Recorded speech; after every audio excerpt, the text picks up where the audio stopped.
Hi YouTubers, a lot of you have been seeking me out on Instagram, finding my Instagram and like asking me, is your skin better? Your skin looks good. What are you doing? Has your skin healed? Blah blah blah.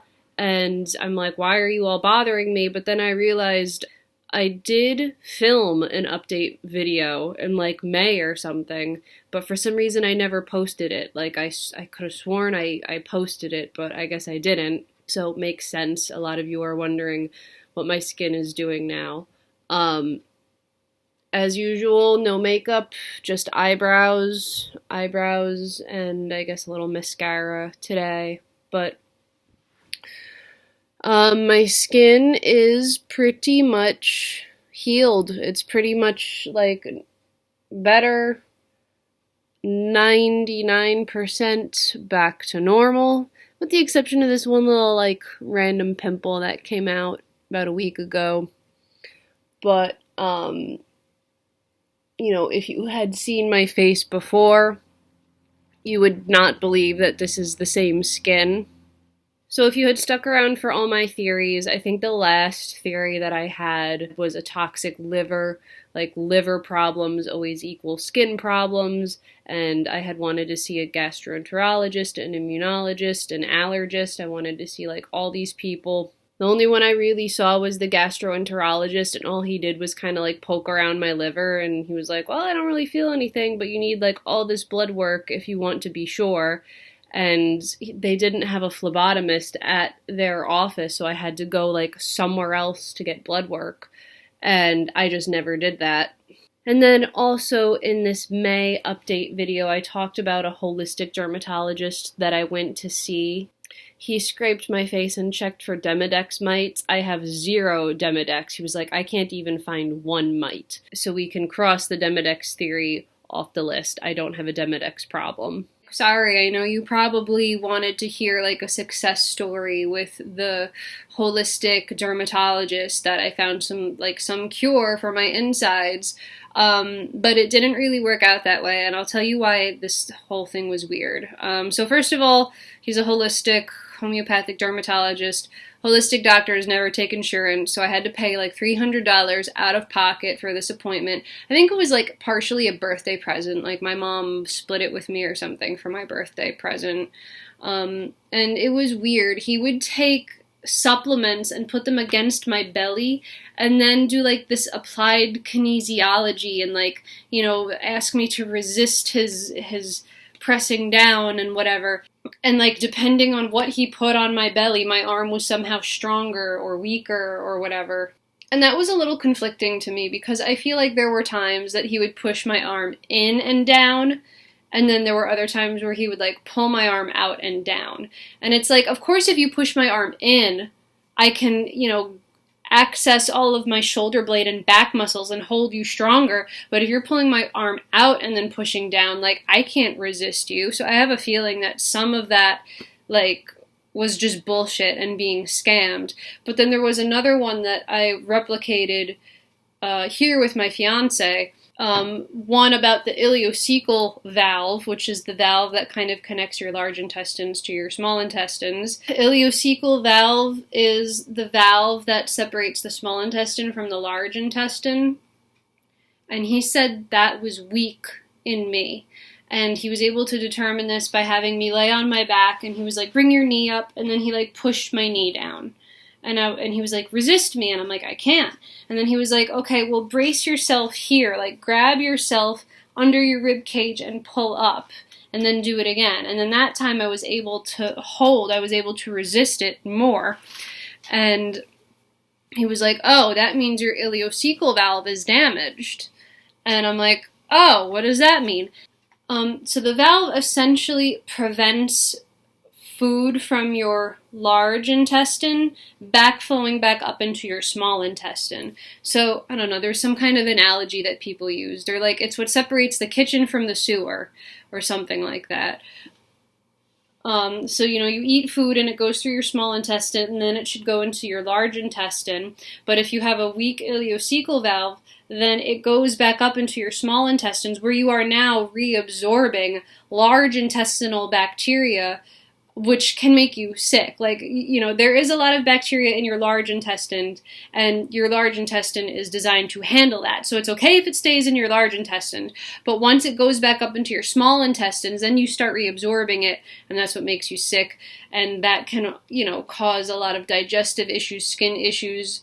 That is supposedly a big cause of candida, or like yeast overgrowth, which he also thought I had.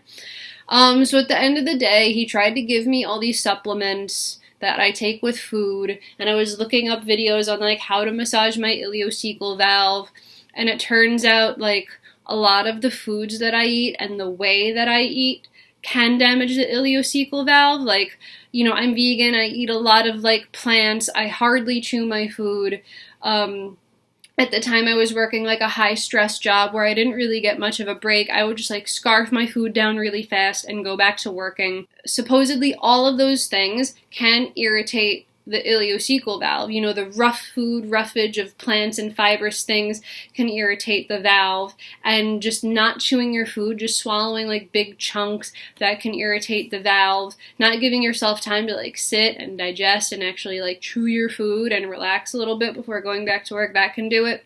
So I thought maybe I just have to like change the way I'm eating and change the stress in my life, which I did do. I quit my job in January to move in with my fiance. Here I am. I live here now. But I'm still stressed because I haven't been able to get a new job in this area yet. So I'm fucking poor and can't afford anything. And I feel like a moocher for mooching off of my fiance. But anyway, he suggested I had small intestinal bacterial overgrowth, when bacteria from your large intestine, aka your colon, kind of backflows up into your small intestines where it's not supposed to be, and that can make you sick and cause all these skin problems. Long story short, he tried to prescribe me like hundreds of dollars worth of pills and like vitamins that I didn't have money for, and I think he was full of shit. Like, at the time, I really wanted to believe him, and some of the things he did kind of seem credible, but the guy is out of business now, so I think people caught on that he was just like a fucking bullshit artist. And then in my May update video, I did continue to talk about how I went to see a, regular dermatologist, NYU Langone dermatologist. At that point, I didn't even care if he gave me antibiotics again. And here's a little bit of what that guy did. I just bit the bullet and said, like, I need something, even if it is an antibiotic again, even if you are gonna just slather some, like, drug on my face. I was like, at this point, I don't care. I just need a break. I need a break from this burning and stinging. I would go to work crying. My face was so angry, and it looked like a chemical burn on my face. So I went to an NYU Langone dermatologist. Now, the reason I went out of my way to go to NYU Langone is mostly because I have really shitty health insurance. I have like poor people's health insurance. So a lot of doctors either will not take my insurance, or the doctors that do take it are kind of like not up to date. Their office is kind of shitty, that you don't really get the best treatment. So by going to NYU Langone, which is a hospital, they have to take pretty much everything. And NYU Langone did my ankle surgery. And everyone was amazing, and everyone is so friendly, and they didn't care that I was poor and had shitty poor people's insurance. They still took care of me, and I wasn't charged a thing. So when I go to doctors, I try to go through a hospital, because they accept all insurances, and you still have to get like top quality care because they're a hospital and they have a reputation to maintain. So this dermatologist was like, it's rosacea, and I'm like, like, why would you say that? Why would you tell me that? He's like, it's rosacea. And I'm like, okay, but does rosacea go into the ears? Does rosacea make your eyebrows fall out? Does rosacea get better with the cold? Because for some reason my face gets better with the cold. And he's like, no, rosacea usually doesn't do those things. But he still thinks it's rosacea. He was like, it might just not be textbook rosacea, but I think you have rosacea. So like, I was so frustrated to hear that. I did not want to hear that, whatever. But fine, give me the antibiotics, give me the topical bullshit, just something. I just need a break. I need a fucking break. So, like, I'll just smile and nod and grin and bear it and just whatever, send me on my way. So he gave me a ketoconazole shampoo, which actually seemed to work better than the ketoconazole creams. Because a lot of the time when the previous dermatologist would prescribe me ketoconazole creams and metronidazole creams, they would still gunk up my pores. Even though ketoconazole is not supposed to like aggravate acne symptoms, and it's not supposed to aggravate rosacea symptoms, it would clog my pores. I would wake up with like whiteheads everywhere. So washing with this ketoconazole shampoo, seems to work better. And he also said, like, you have to moisturize like crazy. He's like, you are not moisturizing, so your skin is getting dried out and irritated. And he's like, you need to moisturize more. And I was like, okay. So I'm on the antibiotics, I'm doing this ketoconazole stuff. I also started wearing a tinted SPF. He told me to start using a tinted SPF because that can block out more than a non-tinted SPF. I forget exactly what he said. There's like different types of UV rays, UVA, UVB or something, and like only tinted SPF can block out all of it. But he also said, like, I'm getting some hyperpigmentation or like post-inflammation scarring. So it's not as deeply pitted as like acne scarring would be, but I do have scars. Like, when all of this happened, I scar so much more easily now. It used to be when I was like a teenager, I could go to town, pop every pimple, pop every zit, fuck with my skin, pick the scabs, and never have a scar. And now, like, this side of my face, and here too, just from like one little fucking nodule that finally like ruptured on its own. Like, now I have scars and like little spots. Which, in the summertime when my freckles come out, it's not that big of a deal. My freckles could probably conceal a lot of that. But, he said you have to really protect your face against the sun. So I've been, I finished the antibiotics a while ago. And I still moisturize like crazy. He wanted to prescribe me this topical cream that I still have not gotten around to buying. Because, of course, this particular pharmacy is not going to accept my insurance, so I'm probably going to have to pay out of pocket for it, and it's kind of expensive, and I just never got around to ordering it, because you have to call them and they ship it to you, which was just supposed to be like the superpower rosacea preventer warder offer cream. That supposedly had like metronidazole, azelaic acid. So my last follow-up with that dermatologist was like in February or March, and I went in looking like this. And he was like, good job with the antibiotic and everything. And I'm like, yeah. Yeah, but since then I've just been, washing with the CeraVe soap and moisturizing the crap out of it and doing the tinted sunscreen, especially here and on my nose. My nose is starting to get a little like pink and bumpy again. Which is concerning to me because it's probably just going to come back and spread to my cheeks again. And this doctor just all of a sudden is no longer accepting my insurance and decided to like, switch hospitals or like switch where he works. So it's like I can't even see the same It's like every time I go to a dermatologist, it's a different person. And he was the one that was like, you should keep seeing the same doctor so they can like keep record of your skin and everything. And I'm like, I'm keeping record of my skin. I'm not happy. That's why I keep going to different doctors, because the previous ones all suck. And now this guy sucks too. He was the one that said to keep going to the same doctor, and now I can't go to him because he doesn't take my insurance anymore.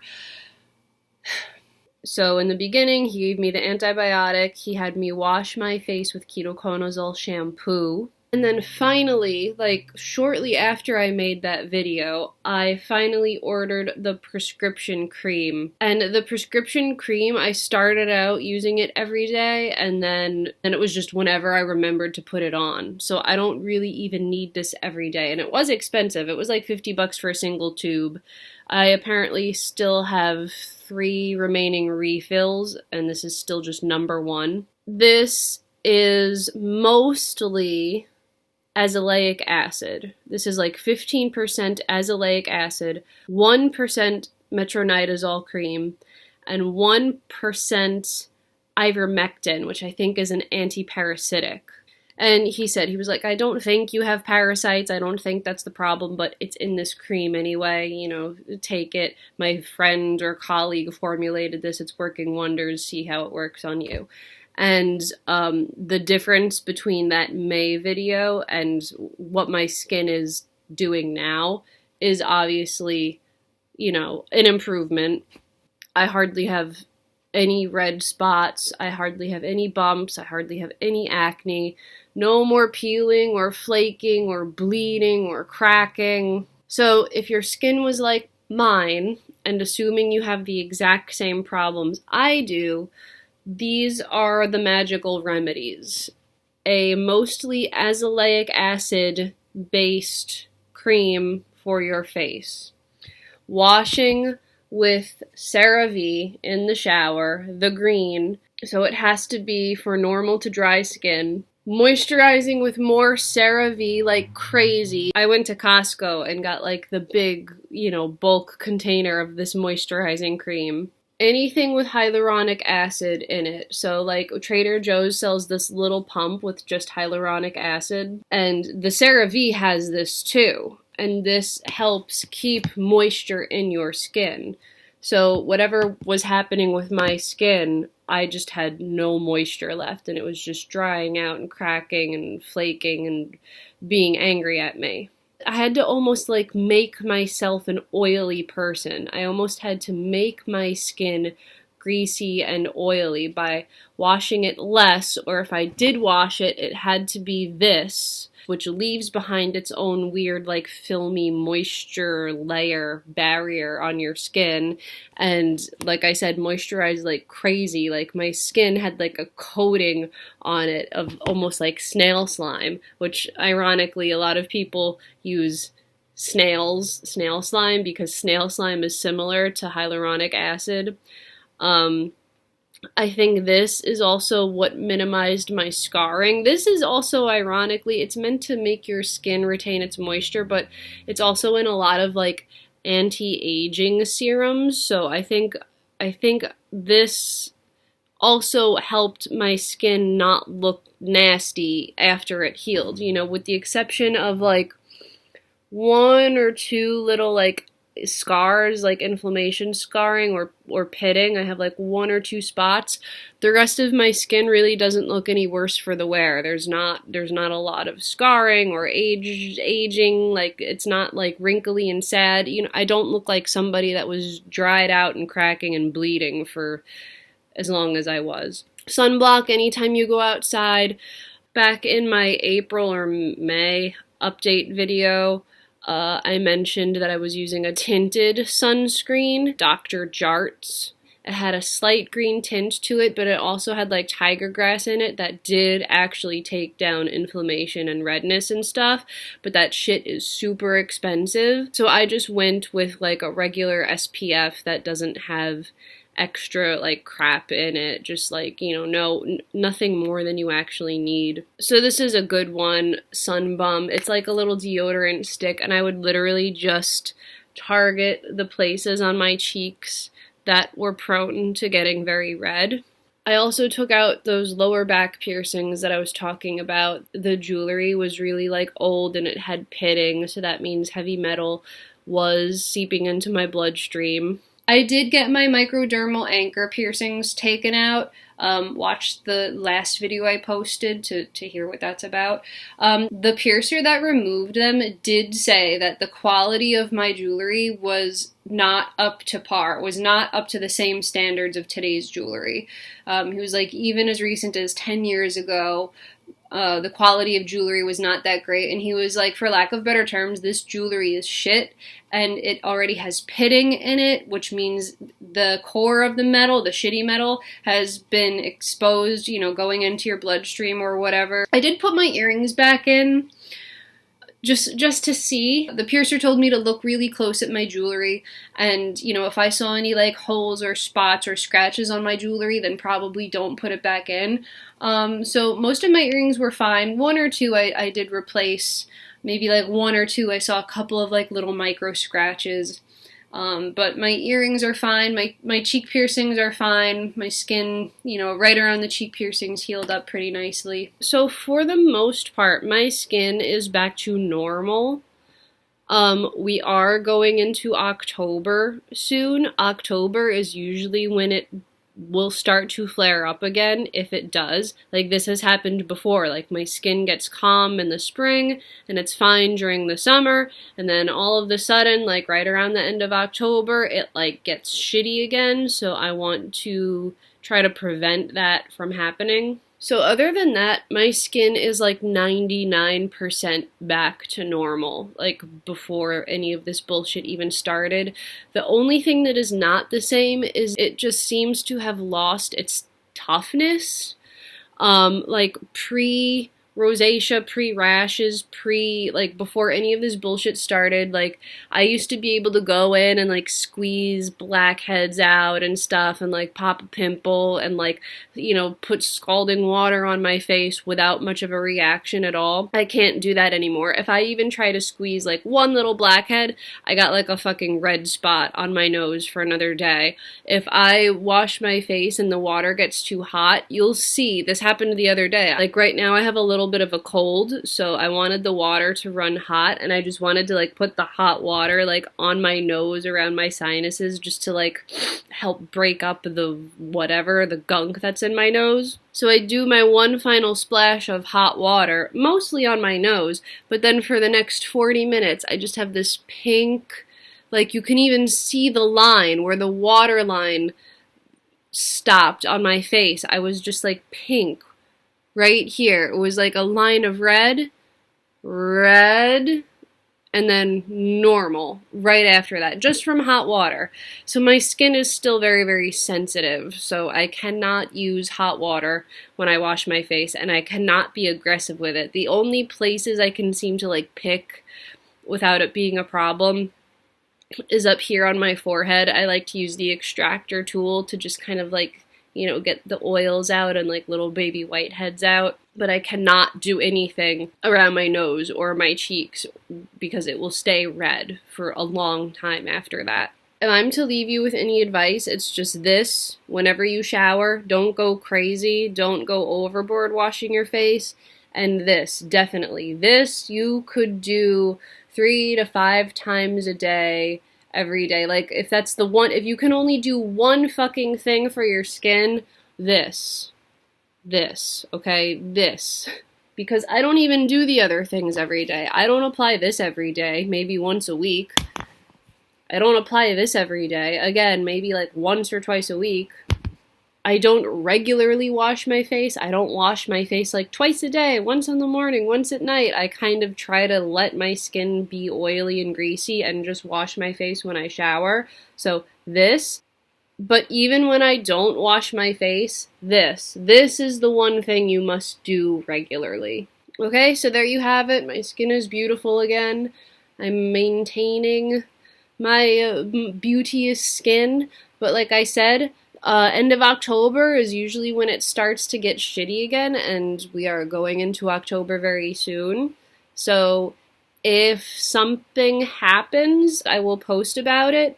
But if you see no more future posts from me about this issue, then you can assume that my skin stayed beautiful and lovely and perfect just by doing these things, okay? And like, I'm not getting money from CeraVe. Nobody is endorsing me to say this, but these are the 2 things that I do consistently and that have been maintaining this. So that's it. No more posting updates unless something happens. No more answering questions. You have all your answers. I have told you all the things I've done. I have told you all the things that work. I have told you all the things that don't work. And now I have told you what I am doing to maintain what I have right now. No special vitamins, no special supplements, no special pills or tonics or tinctures. There's nothing I'm doing behind the scenes in the background. Like, yes, I take the occasional B complex vitamin because I'm vegan and I need more B vitamins. I take the occasional iron supplement because I'm anemic, but again, not something I do every day religiously. It's just whenever I remember.